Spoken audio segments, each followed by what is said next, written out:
Hello and welcome to episode 3 of Fermented Thoughts, where we're taking in a little bit of alcohol and bringing in a lot of conversation. And today we are taking a look at, if you can tell by the beanie, nobody other than Dom Kennedy's Class of 95 project that dropped this past Friday. Today's beverage of choice, we got a little Carolina classic action, this Duplin Hatteras Red. It's a muscadine wine. I fuck with Duplin heavy. If you have your beverage with me, if you're of age of course, let's drink up and talk about this Dom project. In her last nigga, you gotta have patience just to deal with her. The second night I met her, yeah, I slept with her.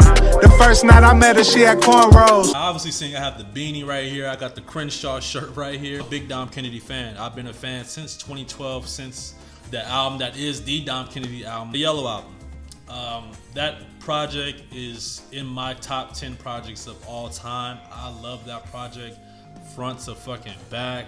I mean, Gold Alpinas, We Balled, Don't Call Me, So Alive. I mean, I literally know that project front to back, and I can probably rap that shit front to back too. Man, there's so many memories with that album, man. I still play that shit, man. It really is. That's some timeless music.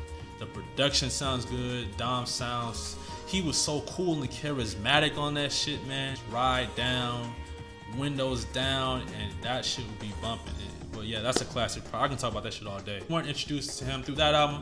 It was probably through an album before that, The West Side With Love 2, or the album after that, Get Home Safely, which I both think are classic projects in their own right from that era.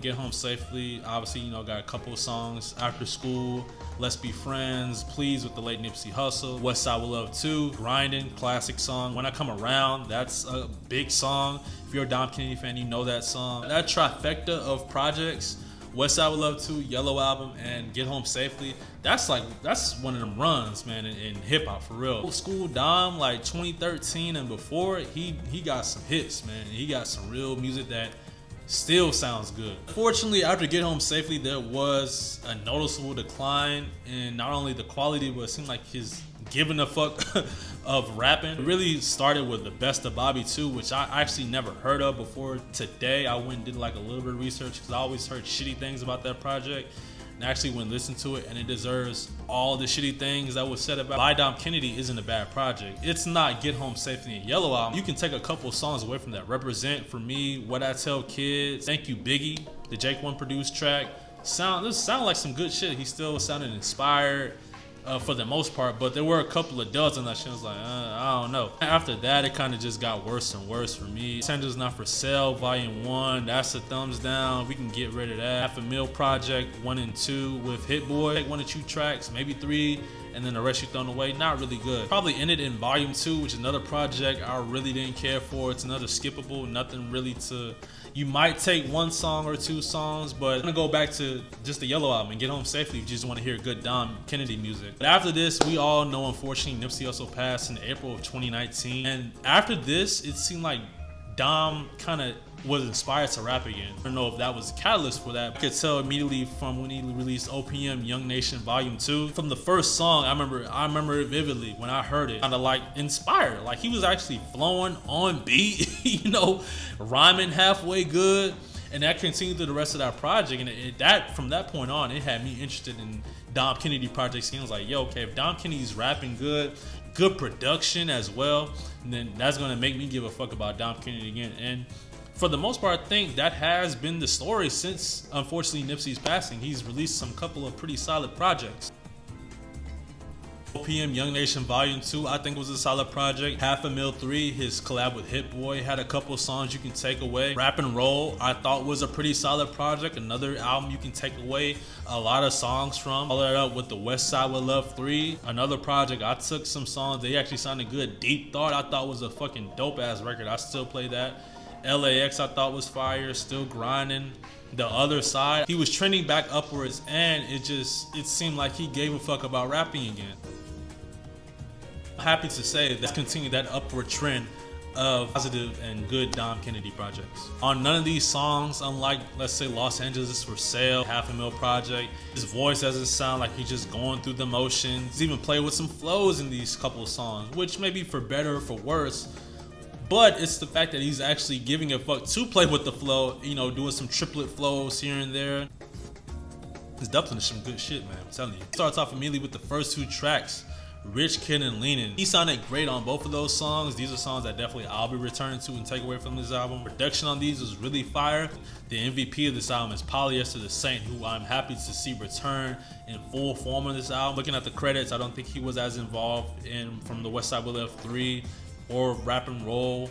Definitely not Los Angeles himself from my recollection. Him and Dom have this great chemistry, and you can tell he knows what Dom needs on a track. You can tell they're in the studio, they can bounce ideas off each other. Polyester knows what makes a good Dom Kennedy song, and I'm glad to see him back. He really laced Dom Kennedy with some fire production. The fact that he did like Leanin' and Gallery, 2 totally different sounding songs, but they both sound really good. And just give him similar sounding beats, he kind of made Dom step outside his comfort zone, which is why you see maybe him playing with flows a little bit. Polyester the Saint is really the MVP of this project for me. Overall, I really do fuck with this project. It sounded inspired, it sounded good. His wordplay sounded charismatic again. So overall, like I said, I do enjoy this project. Now, it isn't all good, unfortunately. First and foremost, let's talk about the length. It is 19 songs, I think clocking at 1 hour and 7 minutes. Trim the fat off this album, it would have made it that much more enjoyable. 19 songs in 1 hour and 7 is a lot for Dom Kennedy. I think at this point, it could have maybe been like 14 songs, 45 minutes. I think that would have made for a lot easier listen. Nowadays, I don't really need a Dom project to be that long. I went and looked at previous projects like from West Side Will Love 2. Those were projects and albums that were that length, but then again, that was a different time period. That was a time period where we were dropping 20 songs, 25 songs on a project. And that mixtape era, we just put out as much music as possible. I think nowadays Dom could really excel in like, let's say 11 songs, 11, 12 songs, just fire. And that makes for an easy, smooth listen. Also, we got a couple songs that I just don't think really fit Dom Kennedy. Independent, I think, was a beat that he tried, but I just don't really think the beat fits him. It sounds eerily similar to me to that Gunna song a while back off his album 25K Jacket. Emergency, same deal, just not a beat made for him. I appreciate him trying things differently, but we all know different isn't always good. And that's a beat that I don't really think he needs to be on. It sounded kind of too poppy for him. Tension and Now or Never are 2 songs I didn't like as well. Tension, I just didn't like how he wrote the beat. I didn't think his flow really matches well. Now or Never, I don't need auto-tune Dom in my life. I think Dom's voice is just fine. If you ever heard him talk, he raps like he talks, so I don't really need any auto-tune for Dom Kennedy songs. Not maybe the biggest negative. Could use maybe a couple more high profile features. I think Larry June would have fit in perfectly on this album somewhere. Gallery, which is my favorite song on here, I think Larry June would have fit in perfect on that fucking beat. We've actually collaborated before twice, the Harry Fraud project, and I know Cruise USA was the other project Larry June and Dom Kennedy kind of work together on. And like I said, Larry June kind of has occupied that lane that Dom Kennedy had. To get more eyes back on Dom Kennedy, Larry June could have been on this project. Blast is another guy I wish I would have seen on this project. We've seen them have chemistry before. T-Fly is missing from this project as well. Maybe T-Fly isn't here because they just had a whole collab album last year, so he might have just left them off just out of redundancy. Didn't want to be too repetitive. Definitely think a couple features could not only elevate this album and make this album more listenable to, because 19 songs and maybe only like 5 or 6 of them have features. Those features could have really brought more out of those songs, especially on the rapping side, where Larry June could have come in. That's where a Blast and Bino could have came in and did like a feature or two. I really think they could have really elevated this album. J Stone, just somebody, I mean, Dom is a legend out West Coast, so I'm pretty sure he makes the call. They're gonna answer, especially in LA. And I just wish he would have showcased more, a little bit high profile talent, even though I do appreciate him showing us some people that we may have not heard, and they get a nice shine and spotlight. But if we're talking about overall eyes on a project and overall quality, I definitely think a Larry June feature would have definitely elevated this project. Hopefully it didn't sound like I was shitting on the album too much there. I really do enjoy this project pretty much front to back. Like I said, there are a couple skippables on here, like I mentioned before. It wasn't the roughest project to get through. It wasn't that rough at all. It is a solid project. I think this is a nice addition to Dom Kennedy's catalog from that post volume 2 run that he's on right now. It fits in nicely with the Rap and Rolls from the West Side Will Love 3. I think there's an argument to be made. This might be his best project since Get Home Safely, or at least by Dom Kennedy. Now, depending on how you view projects from Get Home Safely going forward, that might not even be a big compliment. Actually listening to Dom Kennedy, since Home Safely and listening to this projects he's put out recently, he's actually put out some good projects, and this one I think fits in perfectly. At the end of the day, I don't think a lot of new eyes will be put on this album, because I think that's where a feature artist and some features could have came in. They got some new eyeballs and listeners on this Dom Kennedy project. Most people kind of already have their mind made up about Dom Kennedy nowadays. He's a guy that peaked in the Yellow album. Get Home Safe was a good project, but everything after that was shitball. That's kind of the narrative that's going around. And if you listen to Dom Kennedy recently, that's not true. West Side Will Love 3, like I say, good album. I Love Stalker, I think was a good album. His guest verses have been great, and this project I think is a nice addition. Can't come in expecting the Yellow album here. The Yellow album was 12 years ago. That's kind of unrealistic to expect him to be the same. You have to not necessarily lower your expectations, but you just have to alter them a little bit. Dom kind of goes through what I like to call Rick Ross syndrome. Rick Ross had dropped Teflon Don, which is a classic album, and that is the quintessential Rick Ross album. Everything after that, it kind of didn't live up to that. If you want to listen to Rick Ross, you really don't need to listen to Teflon Don. Everything else after that is like, you take a couple songs here and there. Same thing with Dom Kennedy, right? You want to hear the Dom Kennedy album, go listen to Yellow album, or you go listen to West Side Will Love 2, or Get Home Safely.